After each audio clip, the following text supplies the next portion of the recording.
ভাটপাড়া পৌরসভা 15 নম্বর ওয়ার্ডের শিবু দাসের বাড়িতে হঠাৎই আগুন লেগে যায়। আগুনের তীব্রতা এতই ছিল যে পরপর আরো দুটি বাড়িতে আগুন লাগে।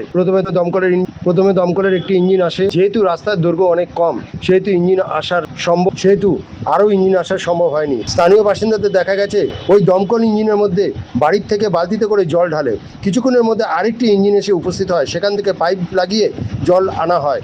এখন অবশ্য আগুন নিয়ন্ত্রণে। 3টি বাড়িসহ তাদের অন্যান্য সামগ্রী পুড়ে ছাই হয়ে গেছে। ঘটনাস্থলে আসেন ভাটপাড়া বিজেপি প্রার্থী পবন কুমার সিং। তিনি পরিবারের পাশে থাকার আশ্বাস দেন। তবে হতাহতের কোনো খবর নেই। কিভাবে আগুন লাগলো সেটি এখনো পর্যন্ত জানা যায়নি।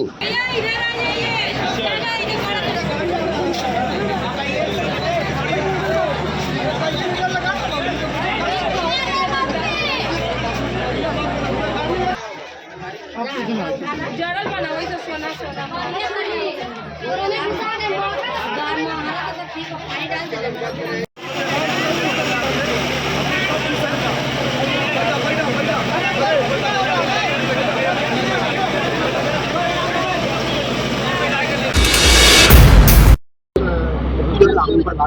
এখন আগুন ব্যাপারে তো এখনই যার বাড়ি হয়েছে ফায়ারের মধ্যে যা জ্বেলেছে ওর সঙ্গে কথা হয়েছে। ও বলছে কি আমার সবাই ফ্যামিলি আমার মেয়ে লোক তো পড়াশোনা করার জন্য টিউশন গিয়েছে, আর আমার পুরো ফ্যামিলি বাইরে বসেছিল।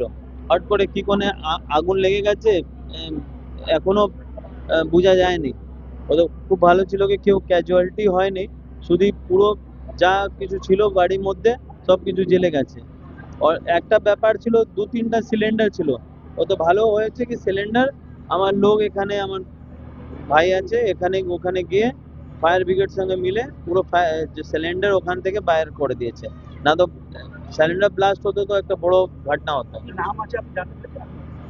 নাম তো ভাই নাম তো শম্ভু নাম আছে, শম্ভু।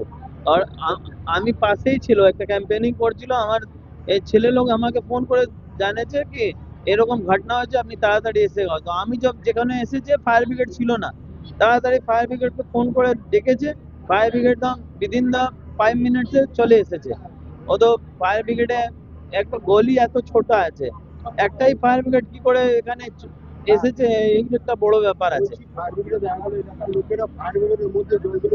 কেন ফায়ার ব্রিগেডে জল ফিনিশ হয়ে গেছে, अब নতুন ফায়ার ব্রিগেড কব আসবে? একটা তো রাস্তাই খুব ছোট আছে। এই জন্য যত লোক ছিল এখানে পাড়া লোক ছিল সবাই জল দিয়েছে, নিজে বাড়ি বাড়ি থেকে জল ওখানে ফেলে দিয়েছে। আর ফেলা পড়ে এরকম দেখুন এখন ফায়ার কন্ট্রোলে চলে এসেছে। না এখন মানুষের সঙ্গে তো কিছু হয়নি, মানুষ সব সেফ আছে, খালি বাড়ি পুরো জ্বেলে গেছে। আপনি কথা বলেছেন পরিবারের সঙ্গে? হ্যাঁ এখনই কথা হয়েছে আমার। ও তো ওখানে বসেছিল, এখন তো আমার পাশে এসে আমি বলেছেন আপনি চিন্তা করুন না, রাত্রেবেলা কি করে আপনাকে একটা শেল্টার তো দিতে হবে। রাত্রেবেলা যা কাজ হবে সকালবেলা থেকে কাজ হবে ওখানে। এখন ফায়ার ব্রিগেড মেন রাস্তা এত ছোট আছে না, ফায়ার ব্রিগেড কি করে আসবে? আমার সামনেই যখন এসেছে এত কম সেকেন্ড মধ্যে চলে এসেছে, লেকিন রাস্তা প্রচুর ছোট আছে। এই জন্য বলে যে রাস্তা একটা প্ল্যানিং করে রাস্তা রেডি হতো না তো এত সমস্যা হতো না, 2-3টা গাড়ি এসে যেত। লেকিন তো যত আগ লেগেছে খুব কম সময়ের মধ্যেই আগ বুঝে গেছে। হ্যাঁ এখন সব আউট অফ কন্ট্রোলে আছে। পরিবারের পাশে থাকবেন? পাশে আছে, পরিবারকে আমি বলেছেন চিন্তা করো না, যা হয়েছে সব আমি ঠিক করে দেবে।